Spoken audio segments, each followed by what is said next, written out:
Welcome to today's conversation with Hilary Helstein, director of the award-winning documentary As Seen Through These Eyes.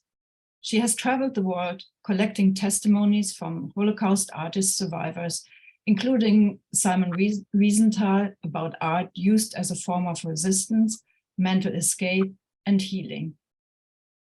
This event is organized by the Fritz Ascher Society for Persecuted, Ostracized, and Banned Art, in partnership with the Austrian Consulate General Los Angeles, the Consulate General of the Federal Republic of Germany in New York, Classrooms Without Borders, Descendants of Holocaust Survivors, the Goethe Institute New York, the German Film Office, the Marlene Meyerson JCC Manhattan, Mensch International Foundation, 3G New York, Descendants of Holocaust Survivors, and the Los Angeles Jewish Film Festival. I'm Rachel Stern, Director and CEO of the Fritz Ascher Society for Persecuted, Ostracized, and Banned Art based in New York. We research, discuss, publish, and exhibit artists whose life and work were affected by the German Nazi regime between 1933 and 1945. With this work, we commemorate their lives and achievements. This event is dedicated to the memory of Fred Terna, who died on December 9, 2022, at the age of 99. To make a donation in honor of Fred Terna, please use the link in the chat. I hope that all of you were able to see the film. As a reminder, we start the event by showing the film trailer. So let me share my screen.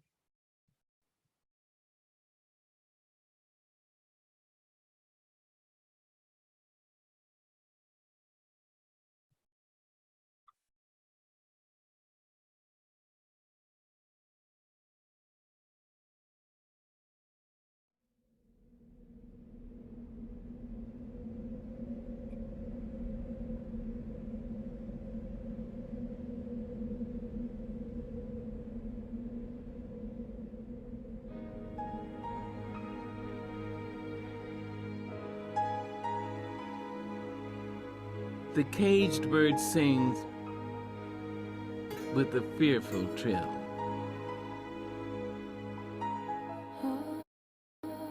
Of things unknown, but longed for still.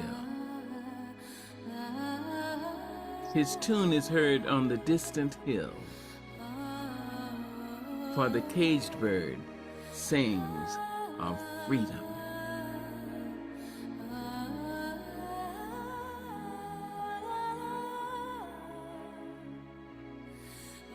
I like to make this widget for the wall.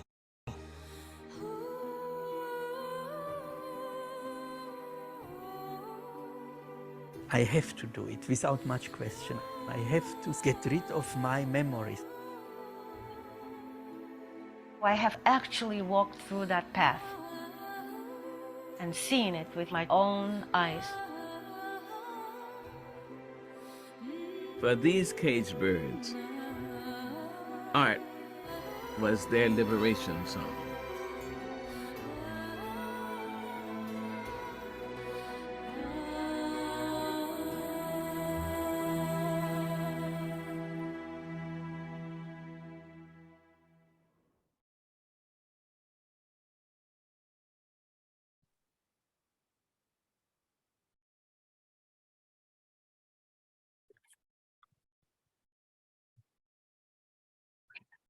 I now welcome film director Hilary Helstein, who began her work with Spielberg's USC Shoah Foundation, where she directed and produced over 250 interviews with survivors, liberators, and rescuers.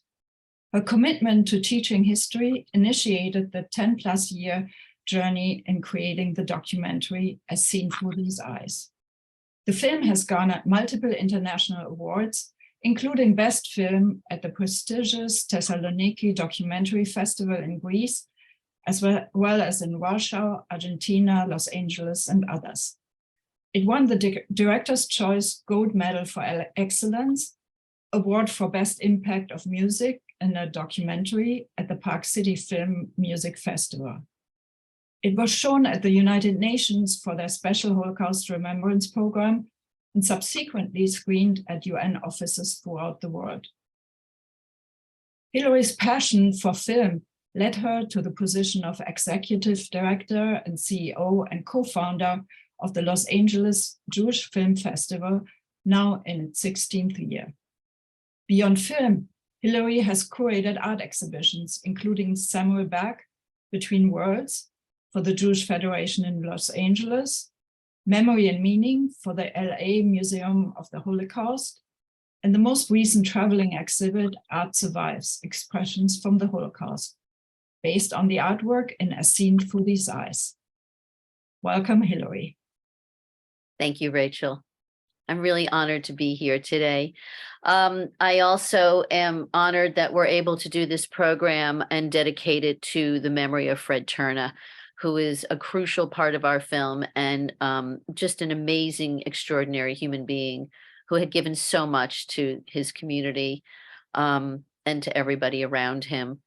And sadly, we lost him in December at the age of 99. So this program is dedicated to Fred today. And also in recognition of International Holocaust Remembrance Day, I'm honored that you asked me to do this, especially in partnership with the Fritz Ascher Society. It's a really meaningful program to honor the memory of all the victims of the Holocaust. Thank you, Rachel. Thank you, Hilary. My first question is very basic. Why this film? Wow. Okay. So, how much time do you have? No, I'm kidding. No, it's interesting how the film came about. Now, I will preface also, this is the 15th anniversary of the film, actually. This film has been part of my life for so many years. It took me 10 years to actually make the film. Mm-hmm.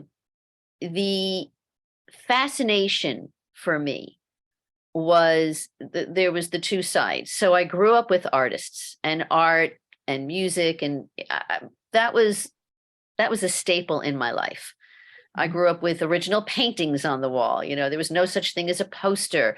There was always something going on, woodwork or sculpting or painting in my house. So art was something I understood and resonated very deeply for me.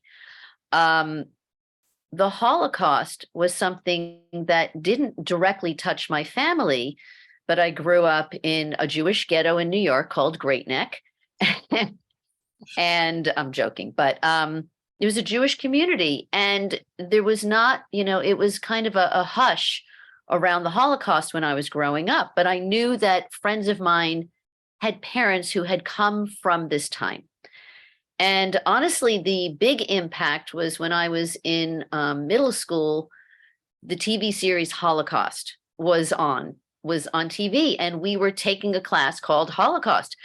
And that was our assignment, to watch the miniseries. Subsequently, I found out that my teacher had been a child survivor. Now, as a child in her early teens, it seemed so far-fetched. It seemed like, with all the black and white pictures, that this would have been something so long ago, not something right immediate in my life. After witnessing the TV series, I was so affected by it that my goal became to find out who these survivors were in my community and to try to understand how they could possibly survive this. I mean, it still boggles my mind. And now, so many years later, and I work with survivors consistently, I always marvel at them, their ability to survive, how they survived. And the idea of art and surviving the Holocaust, to me, was how could it have happened? At the time that I was trying to piece this together, years later, I was working with the Shoah Foundation, and I was interviewing a child survivor who had come in from Germany. And with it, he brought a suitcase of artwork, and it was his father's artwork.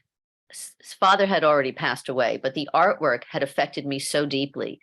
And I said, where did he create this? He said he created many of these images in the camps. And that was the trigger. And thus started the 10-year journey to find the artists. But my goal was to find the artists who were still alive, who could talk about the experience of how they were able to create, where they got the art supplies, what the experience was. If it was something that gave them a sense of control, if it was something that gave them a sense of relief from what was going on. So many questions, and thus begun the 10-year journey. Fascinating, really fascinating. And another very basic question, the film features music by American singer-songwriter Anna Nalik and vocalist, accordionist, pianist, and guitarist Lawrence Glamberg, who is a founding member of the Klezmatics. What made you choose them? Okay, so I'll start with Lauren. So I've known him and I've worked with him and the Klezmatics over the years. But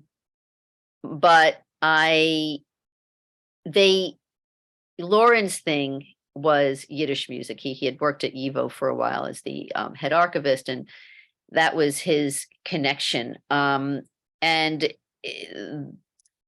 his singing is beautiful and his music is beautiful. And we had been talking about this for a long time. And so I asked him if he would do that particular song during the Vilna portion of Stiller Stiller for the film. And he was more than happy to do it. So the people that I was able to bring to the film was amazing because of the subject matter.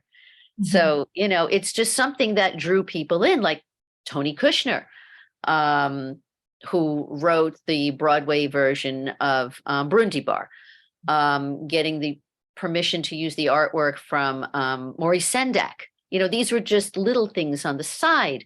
Mm-hmm. The stories are bigger of how I got Maya Angelou and Simon Wiesenthal. Getting back to Anna Nalik.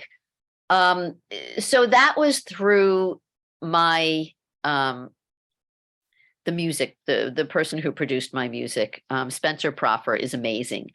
And Spencer knows everybody in town and has worked in the industry for a very long time.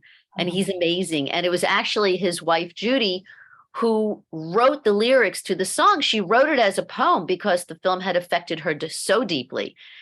And Spencer had the idea to create it as the theme song, and he brought it to his friend, David Pomerantz. And to our guests, you can go and Google David Pomerantz, but he wrote Barry Manilow's music, like Trying to Get the Feeling Again and some other stuff. I mean, amazing talent.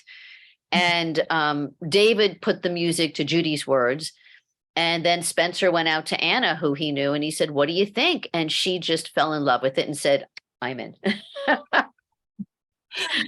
Was that also the case for Maya Angelou?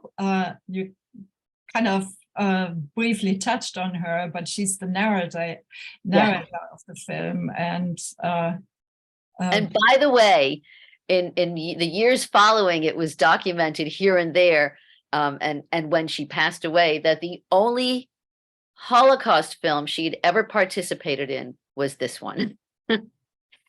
And it's interesting because she was, not an easy get. And again, it was the subject matter. So she felt very deeply connected to the experience of the survivors. I mean, it was not an accident that the film starts with "The Caged Bird Sings." And so that came directly from our conversation with her. But getting back to how we got Maya, and this is also, there was a lot of funny little stories that created this very serious film. Mm-hmm. But I was sitting with my producers, and one of my executive producers, Jerry Offsay, said to me, "So, this film needs some narration. Who do you see doing it? Give me a list." So I gave him a list, and he called me up and he said, "You have one person on this list, Maya Angelou." I said, "Yeah, I know." And he goes, "But she's not Jewish." I said, "Yeah, I know, but this isn't necessarily a Jewish film. This is a film about artists. Karl Stoika wasn't Jewish. This is a film about survival and art." And I just felt that if Maya Angelou ever knew about this film, she would want to be a part of it because it is, her life. It's about a persecuted person connected to the arts. It's about, you know, an experience. It's about why caged bird sings. And I gave him my whole story and he said, okay, that's it. I'll get back to you in a few weeks. Let me know if you have anybody else. I didn't. And 2 weeks later, I get an email, she's in. What? I mean, it was like, you know, a pipe dream. It wasn't something I actually expected would come to fruition. And he explained to me, well, what you don't know, Hilary, is the only film that Maya ever narrated, ever directed, I produced. So he had a relationship with her, but it wasn't just the relationship. It was the film. Yeah. And I remember we had sent her a rough cut and she came to LA and we had a lunch with her. And, you know, it's like her in a room was, you could hear a pin drop. I mean, her presence was so much bigger than she was. And she was a tall woman, but she said, I watched your film 3 times and I have a rule. I learned from my grandmother. She always said, hold your head up high like a queen, and queens never cry.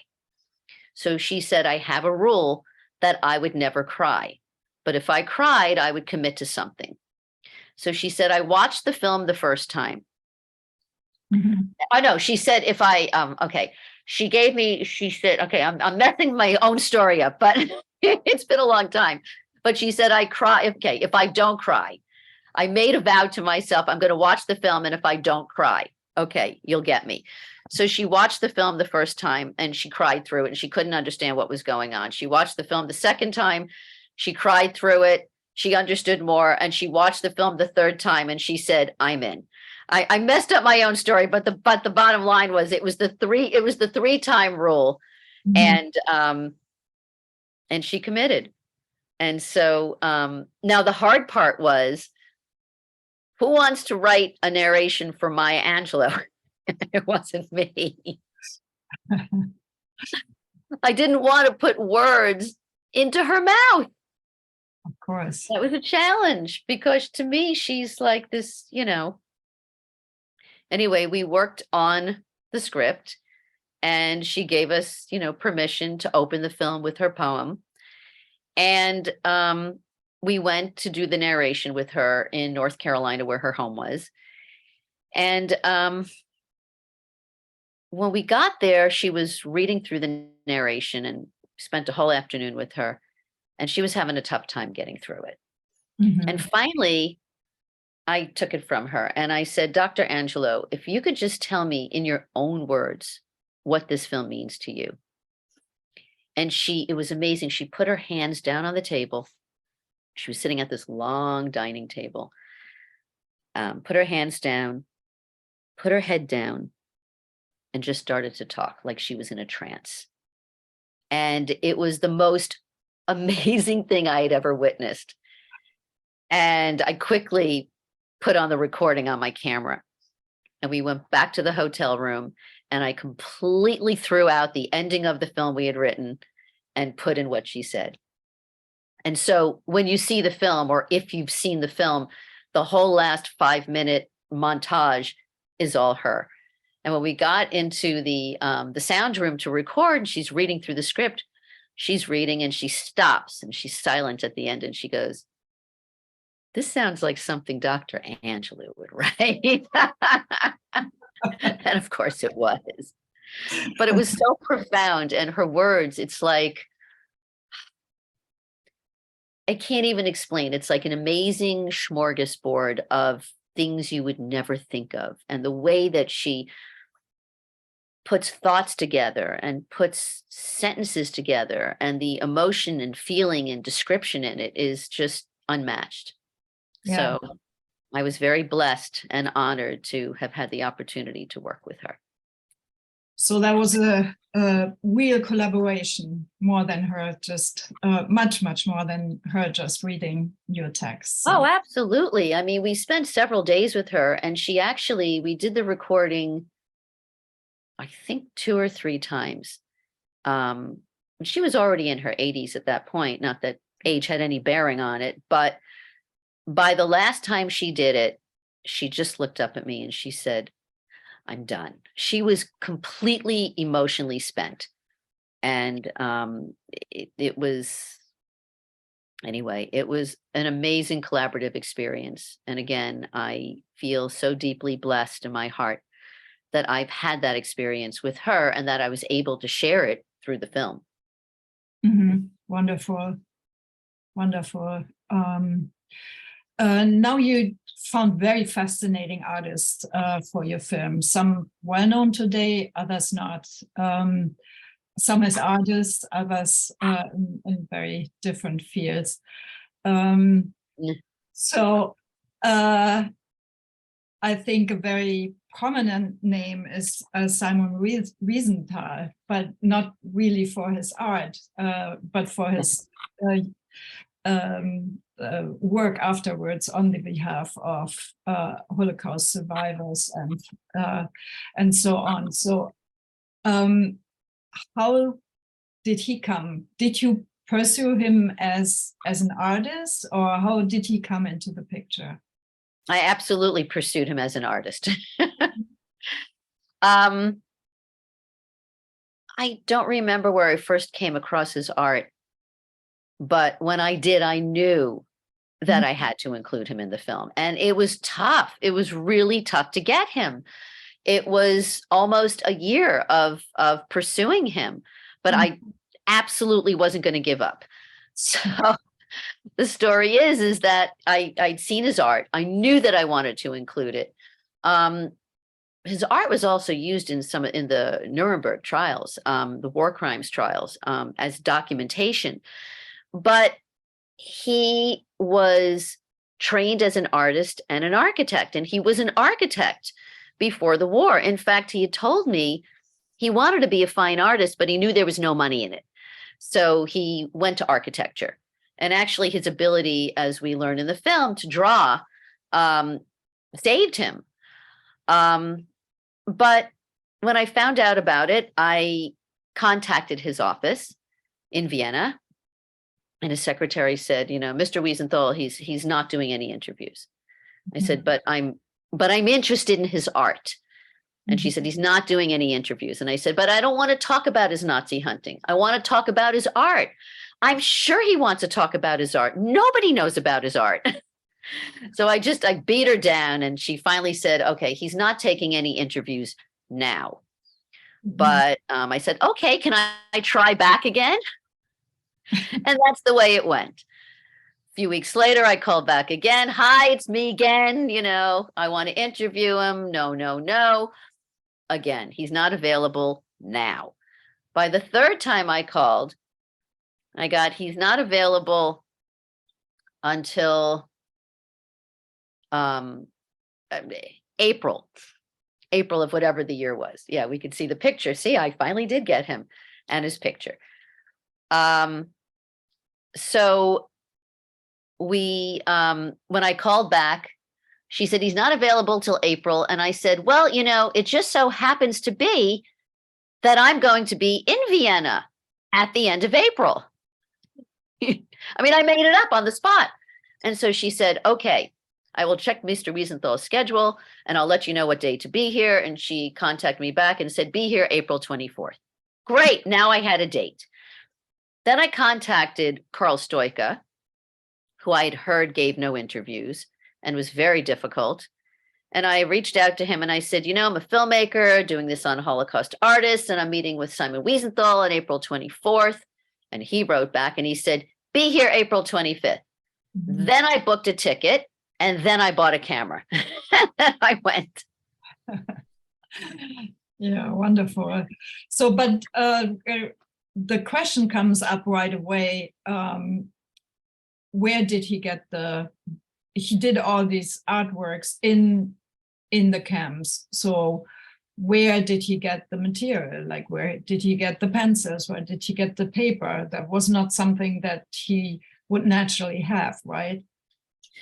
Right. It was very difficult. At the time, he was in Mauthausen. And at that point, it was towards the end. And They were, I guess, looking for people who could draw or make some kind of sketches or make birthday cards for dignitaries or commandants or whatever. And because he had the ability, he had gotten art supplies, and he asked for more than he needed. And so he kept the art supplies hidden in his bed, in his bunk, and used it, when nobody was around, when he could create and document what was happening in the camp. So in case he didn't survive, there would be documentation left of the experience, since the Nazis were so quick to hide everything. So it was, a lot of his work was clandestine. He also told me, like in this image here, a lot of the things he started in the camps and then he finished when he was liberated. And there was certain things in each picture, almost like collage, that he would put in after to complete these pictures. And he gave me his book. He had a book printed of his artwork. But again, I mean, meeting with him, he was so excited to talk about his artwork. In fact, the first thing, before we even had anything set up in his office, he said, "So you want to talk about my artwork?" He was so excited because nobody talked about that part. And he was really honored to be able to share all these pictures. And they're really haunting. It's amazing. So, for those of you who have not yet seen the film, towards I would say the 3/4 mark of the film is his story. And you get to see a lot of his artwork and learn about his experience. And it does show Mauthausen in a very different way than we've seen it documented in photographs or footage before. It was a very personal experience for him. But, the images are really haunting. So, yeah. And I mean, the artists who created art in the camps really risked their lives even more than the lives were threatened already, because they will surely go to death upon finding, right? Oh yeah, I mean, he knew that if he was found out, that he would, be killed. But interestingly, he told me that when he was liberated, he just took whatever pictures he had and he handed them to his American liberators, and he said, take these. And I believe those were some of the images that were used in the war crimes trials. So, its value went just beyond, a purpose for him, but it was used as documentation. So it was pretty extraordinary. Right. Another artist who created hundreds of sketches and watercolors during the Holocaust, and more so after the Holocaust, is Alfred Kantor. And you met him also. I was lucky I met him. He couldn't speak at the time. I mean, at that point, he had, he was not well, but his wife was there and worked with the two of us. And only a few months later, he passed away. But I was happy that I got the opportunity to meet him. And these images that you see came from a book. It was a diary, a book that he called the Book of Alfred Kantor. And with Alfred, it was very interesting. He created the whole time as much as he could. And some of the small sketches that you see in the film were his original sketches from Theresienstadt and other places. I think he went to Theresienstadt, Auschwitz, and Schwarzheide. Actually, I found images of his when I was in Germany last time in Sachsenhausen. So he was there as well. I mean, again, I'm just, it's mind-boggling how these people had survived all this and still had the wherewithal to be able to create. It was, the drive to document was so strong. But this book, the Book of Alfred Kantor, when he was liberated, he was sick, he was hospital bound, and he asked for a book of blank pages. And over the 2 months that he was there, he created about 200 pictures. And these are some of the pictures. He wanted to purge his memory of everything that happened while it was still fresh in his memory. And so he did it with pencils and watercolor and ink and all kinds of stuff. But the interesting thing is, during the interview, his wife had taken his original book out of the bank vault where it had been safely put away. And it was the first time that Alfred had seen it in, I don't know, 30 years or something. And just his reactions of looking, even though he couldn't speak, there was tears streaming down his face. He had not seen this original artwork in many, many years. And it was really impactful. You know, it was like he was finally reunited with this thing that he created. And again, the images, many of the images from that book are used in the film because they're so descriptive. Right. I think they have more value in telling the story almost than a photo. That's for sure. That's for sure. And you somehow found also different artists, not only with their own personal interesting story, but also artists who interconnected. So Dina Godlibova Babbitt actually was in Auschwitz and worked for Josef Mengele, as did Karl Stoiker. So there's a complex story to be told, and maybe you want to talk about it. Like,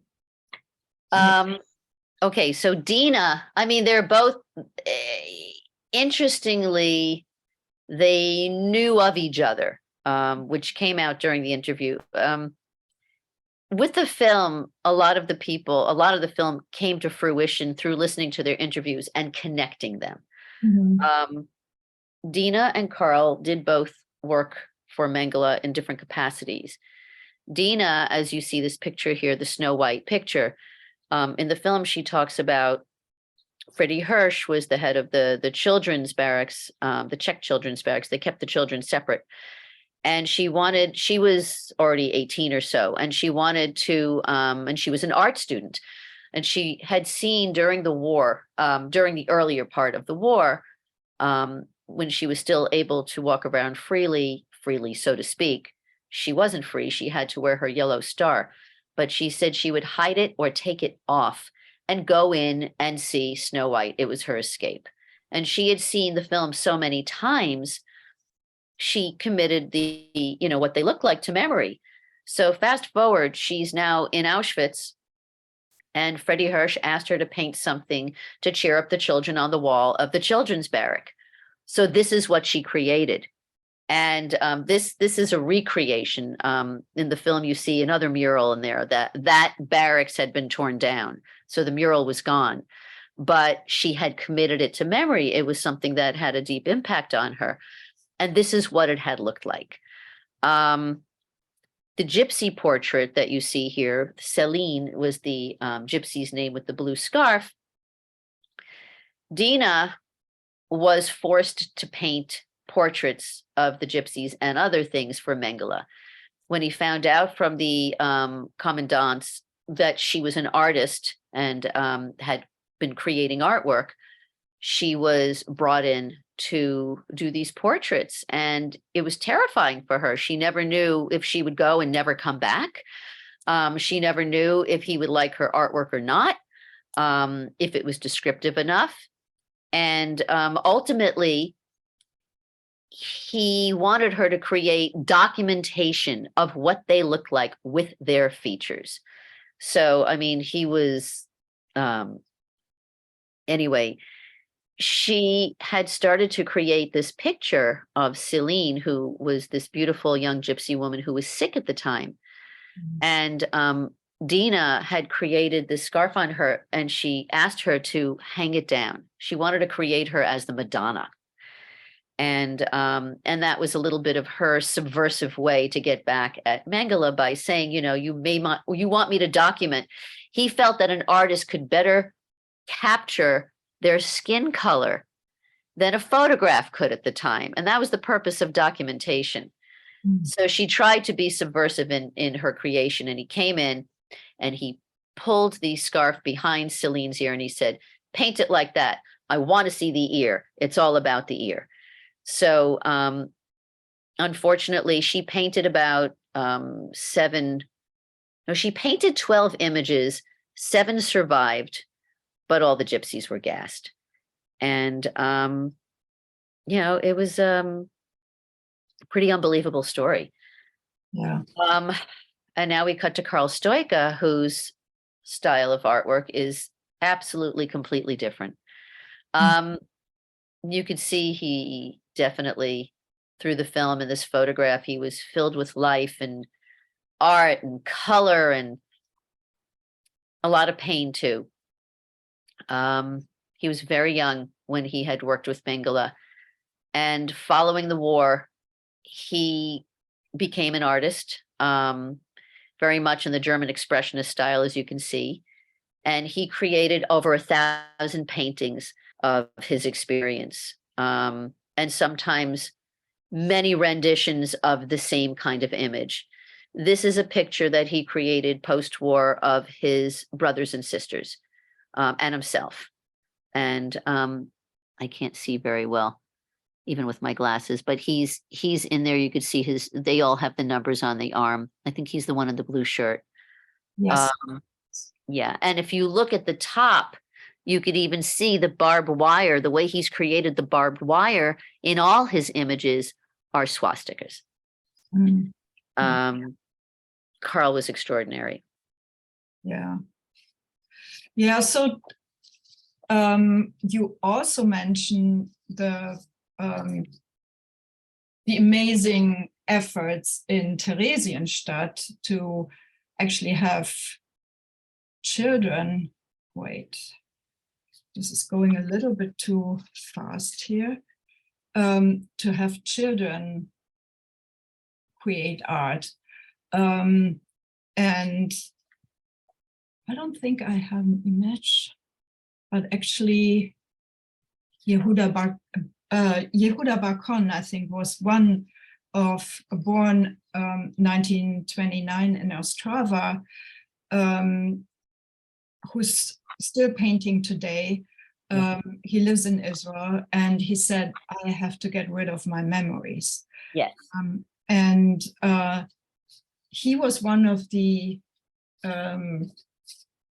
children who learned to create art in Theresienstadt. And actually there was a big effort by Friedel Dicker, the Bauhaus.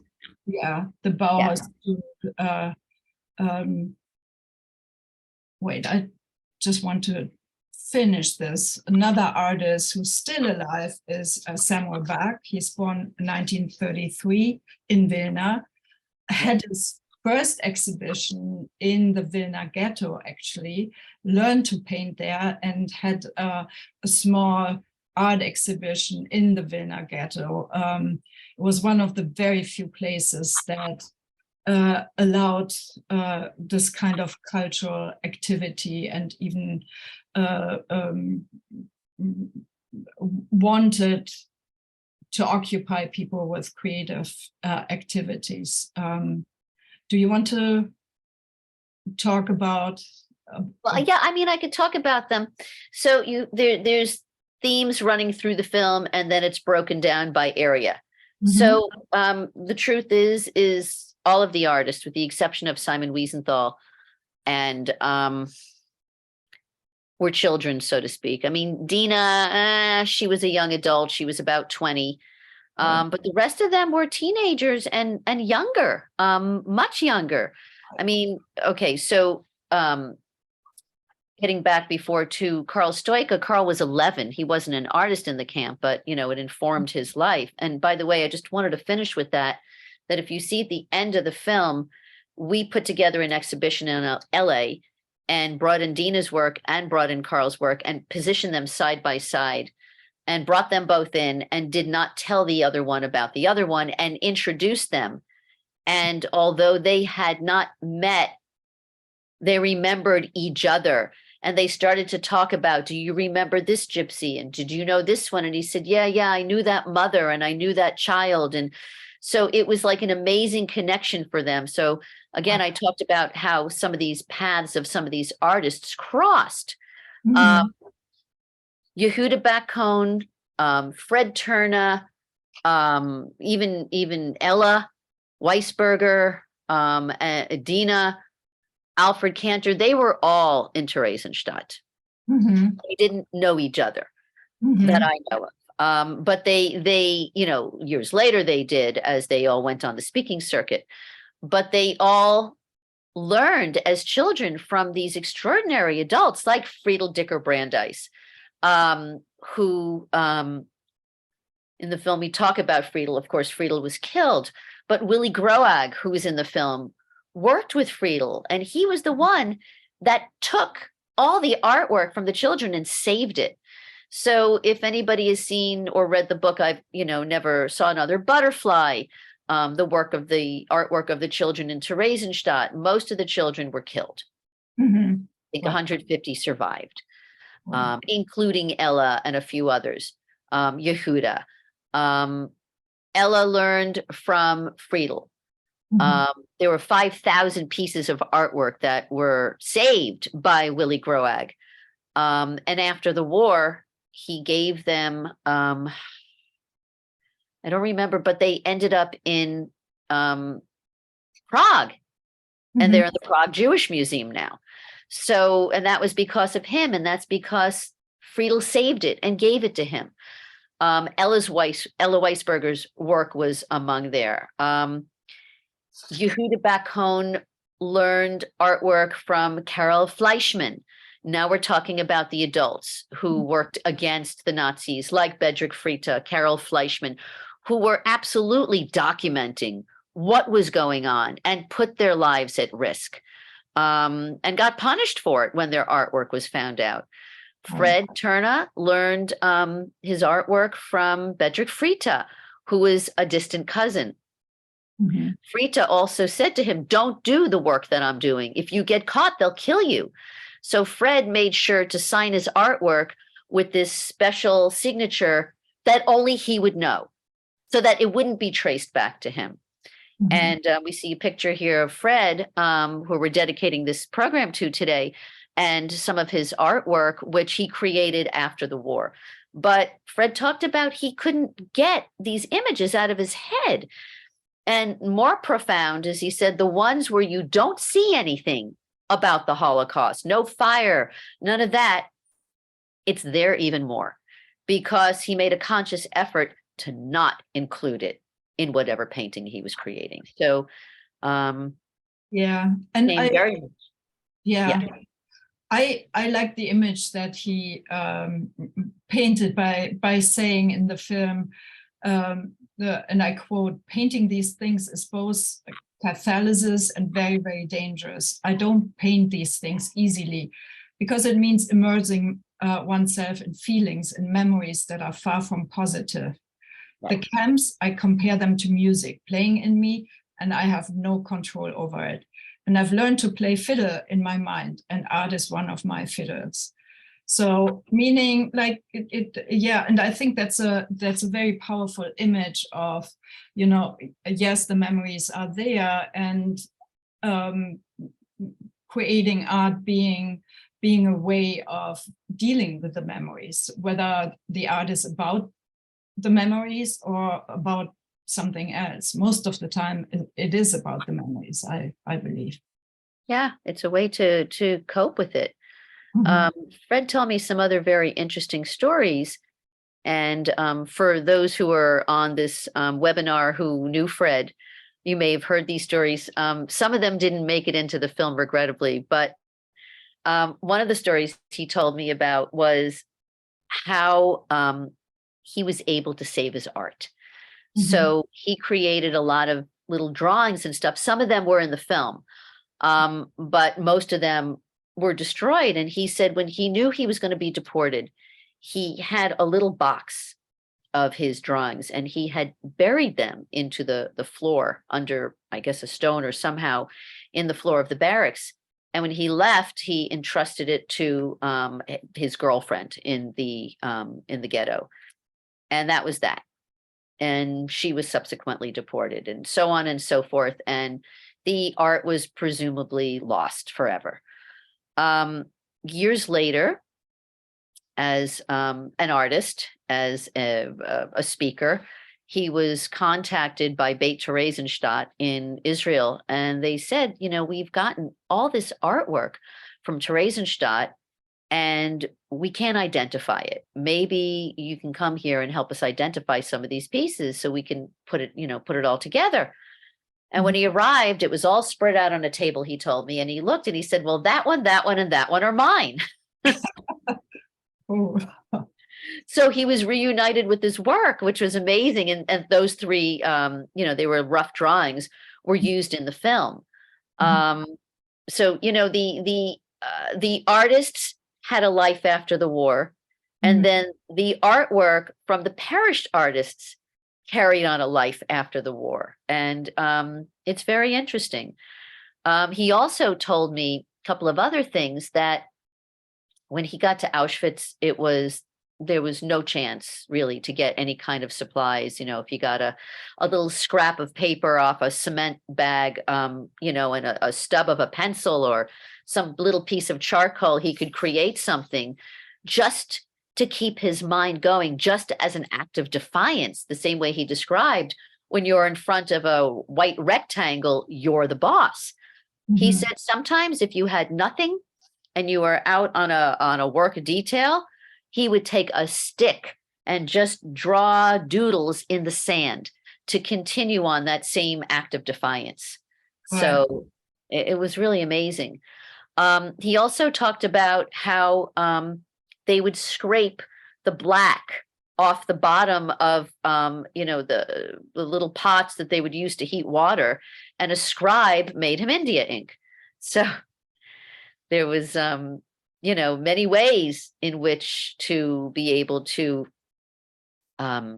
create, and to create pictures. So it was very interesting. Now I want to point something out. This picture behind me, which is the key art in the film, was actually created by Friedel Dicker Brandeis.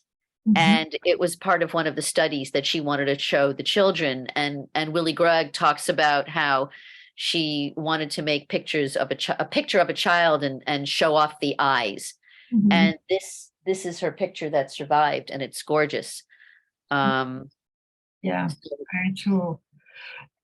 So before I want to open for Q&A from the audience, please put Q&A, put your questions in the Q&A or the chat function. We have a few questions already. I want to ask you, Hilary, we're celebrating now the 15th anniversary of your film and of the release of your film. What changed in these 15 years? Is the film perceived in a different way? Would you make it different for an audience today? What has changed? That's interesting. I think the making of the film was much more difficult 15 years ago. We didn't have so much accessibility. We didn't have, cell phones that you could actually shoot something if needed. Things had to be sent to me in, Betamax. It was just the actual making of it was more difficult. But I think from the emotional standpoint, no, I wouldn't change a thing. And also, I couldn't do it today. Because with the exception of 3 people in the film, they're all gone. My narrator's gone. Half of my consultants are gone. These interviews have now become, rare gems that are part of history, that are part of a personal, emotional experience for the next generation and generations going forward. Even Stephen Feinstein and Sybil Milton, who were like the experts in this area, they're also gone. If I had to do it now, it would be a very different film. And I just feel that, I was watching it again earlier, or, in the past few days, and it still resonates. I still look at it and go, wow. Every time I look at it, I discover something new. Or it took a long time to put it together. Like I said, it took over 10 years to make it. Now, it wasn't consistent, but it was getting the interviews, traveling to the places, filming an exhibition. It was finally when I brought in 3 executive producers, and Jerry Offsay, I mentioned earlier, was one of the producers, had brought it to the Sundance Channel. And at that time, they gave us finishing funds, and we were able to, get through the rest of it fairly quickly. But it was a labor of love. I call it one of my children, and it still is. And at this point, I think the impact is just as powerful as ever. I think that it's crucial. I think it's important that students see this. I would say maybe ages 12 up, because there are some images that are upsetting, but we have a study guide for it, a very extensive study guide. About using art as a weapon, as a tool to cope with challenging times, as a tool to cope with, persecution. I mean, art, music, these are things that we thrive on, and they're so powerful in so many ways. And so I think the film has as much impact, if not more. Because we're in a world right now, especially coming off a pandemic, that people have become callous and not care. And it's a dangerous place now. And we need to get to a place where we can be centered again, and be kind to each other and be understanding, and stop and take a minute and look at the art that was created by people who have suffered or were killed. It's going on again.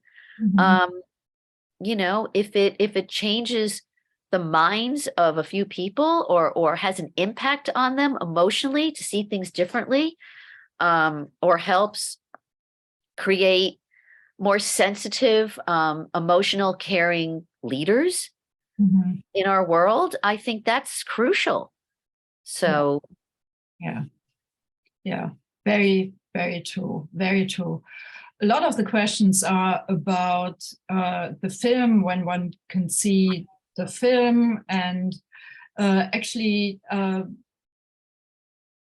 you all registered, so you have received the link to watch the film. Hilary has gracefully agreed to keep that link open until Sunday, so you will have the chance to re-watch the film, or for those who didn't have a chance to watch it before, can watch it afterwards. And in the follow-up email to this event, I will also put Hilary's email for those who want to watch the film after Sunday, or want to purchase a copy of the film. So you will receive that all in the follow-up email. Absolutely. And any questions anybody has outside of this, you're welcome to email me. But yeah, that'd be great, Rachel, if you could post the link again for those who haven't seen it or want to rewatch it. I also wanted to add, there were over 400 images used in the film, and every single one of them had to be cleared. That's besides the point. But we've gotten, the question in the past about, can we, is there a place where we could see the pictures, because they went by so quickly. Wow.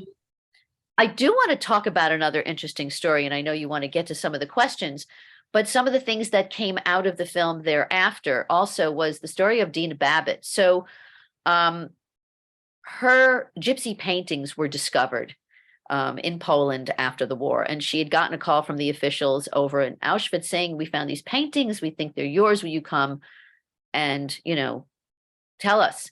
So she was so excited, she went there with, a portfolio so she can take home her lost children, they're the only thing she said that she had that connected her. And when she got there, they had found 7 of them. She went to take them. They said, no, they're not actually yours. They belong to the camp. We just wanted to make sure that you painted them. So that didn't bode well with her. And she spent almost the rest of her life trying to get them back, and sadly never did. Yeah. But Dina had an amazing story. So after the war, she went to Paris to be an art student, and she was studying with an American named Art Babbitt, fell in love, married him. It turns out he was the lead animator on Snow White. So the crazy story of Snow White, was throughout her life, kept her alive.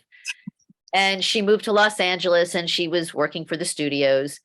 And that was pretty much, her life. But when she couldn't get these paintings back, the comic book community weighed in on trying to help her regain what was rightfully her artwork. There was a whole issue with ownership in the comic book community, led by Stan Lee, Neil Adams.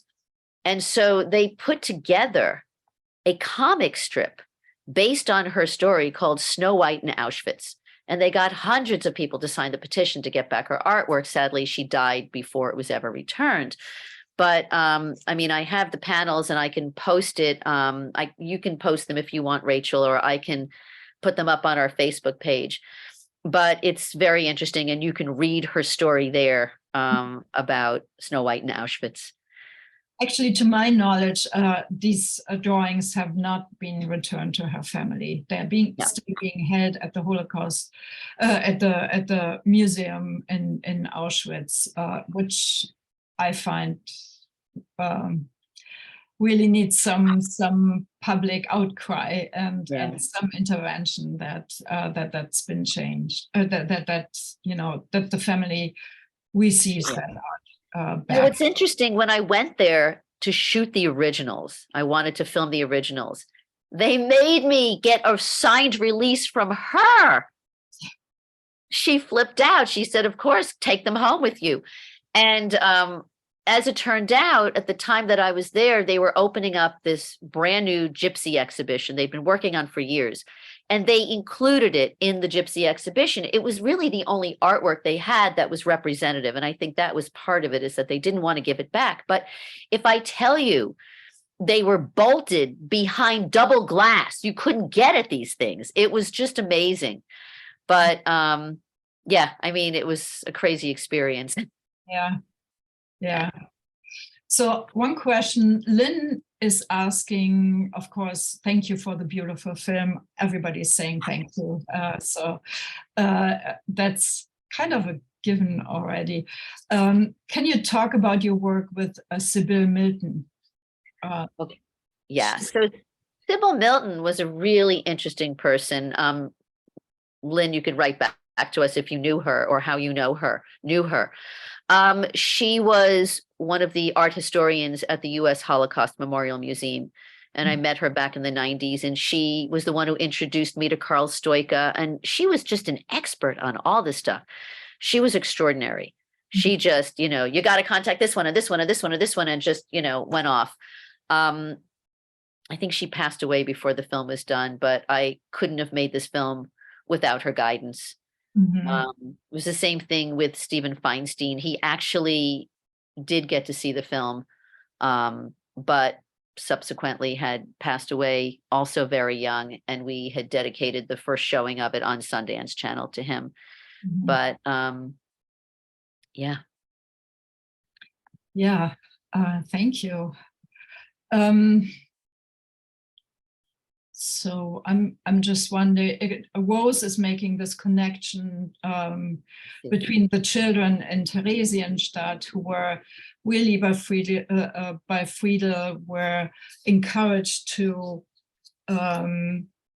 dream something up, to escape their reality by creating art about their home or their dreams, or the flowers that they missed, or anything. And so she says the part about the children making art made me think of the children in the Ukraine, who have varied understandings about what is happening to their world. So she just wanted to express how this film makes, creates all these thoughts about today's, refugees and people who today go through some trauma that they need to. Yeah, I mean, I think that's what's so valuable about this. I mean, what we see going on, the atrocities going on in the Ukraine right now. I mean, it's heartbreaking because we can't do anything about it. We're not doing enough about it. We're afraid to do something about it, yet they're suffering. Would art benefit them? I mean, anything would benefit them. I feel terrible because these people are going through the same trauma that survivors went through. I mean, I think this film could definitely, be connected to them and this could benefit them. I see that she also asked the question about at the end, my knees will not bend to inhumanity. Yes, those were Maya Angelou's words. Yeah. And the whole ending of it really sums up, everything.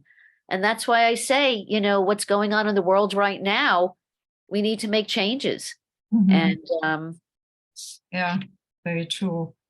And Marion is asking whether the artist Cheya Stoiker is related to Karl Stoiker.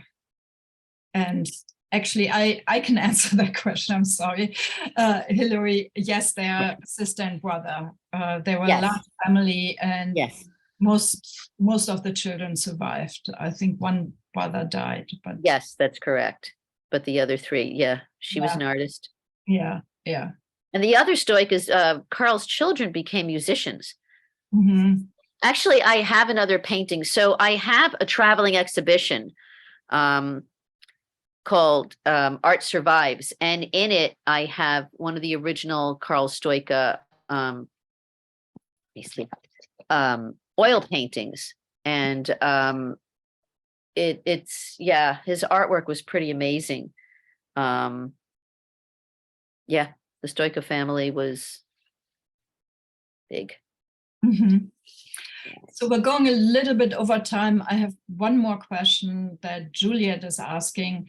Thank you for making this very important film. On the technical side, what was your film training prior to starting this project?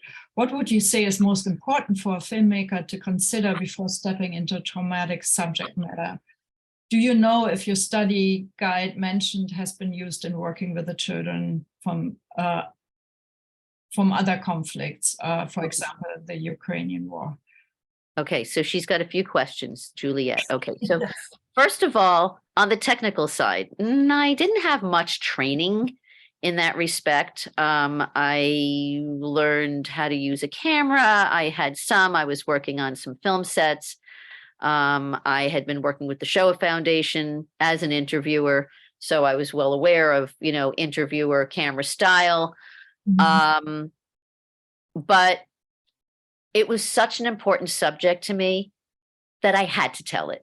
And it didn't matter what my experience was. If I had a camera and learned how to use it, if I hired somebody to do it, I also had no budget. So there was a lot of meals in exchange for work in the beginning. There were many times, and I said, why am I killing myself? Why am I trying to make this film? Why am I trying to tell this story? Nobody cares. And ultimately, I woke up the next day and said, you got to get back out there and do this. So by whatever means I could do it, I did it. I got support wherever I could. I worked with, out here, one of our other partners, the Holocaust Museum LA, and the Goldrich Family Foundation at the time also helped me. They gave me the 501c3 so that I could take donations and make the film. So it was any which way I could do it. At that point, because it was a nonprofit, I could collect money from people to use for whatever it was that I needed. As far as dealing with traumatic subject matter, it's an interesting question. I now have a child, and I remember meeting somebody who saw it, who had a young child at the time, and she said, your film is amazing. I couldn't have made this film because I have a young child. Now that I do, I couldn't make this film now. I couldn't do it. It just is too gut-wrenching for me. It's too painful. At the time, I was just laser focused and, didn't have anything behind me pulling me back. you know, it's difficult. You have to be able to take care of yourself when you're dealing with traumatic subject matter. As far as the study guide to be used for, Ukrainians, I mean, I think absolutely.